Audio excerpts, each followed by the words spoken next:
Life comes at you. Fast moment. On York County's morning show. For this, the 26th day of 2025, it was 27 years ago there was a major sports retirement that you may have forgotten.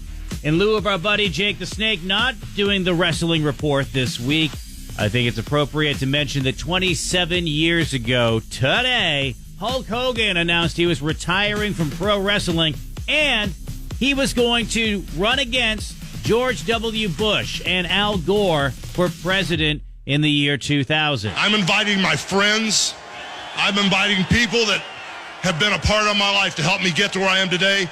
And next week in Knoxville, I want everyone to be there because we're going to have a celebration because Hulk Hogan is going to make a formal announcement next week in Knoxville, and that will be the last time you ever see me in this ring. Thank you, guys. I love you with all my heart. Well, we know how that worked out. W became president, and, well, Hulk Hogan was back in the WWE. I think it was the E by that point, 4 years later. And I can't believe it's been 14 years since this other sports thing happened.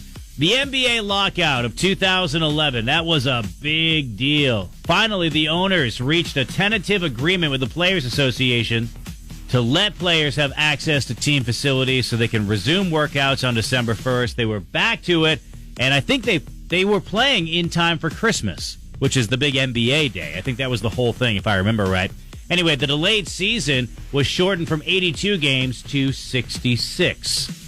And that was 14 years ago. I vividly remember that as a huge basketball fan at the time. I watched it closer then than I do now. Probably because that was one of the few times in my life where I actually had cable. Anyway, life does come at you fast. York County's morning show.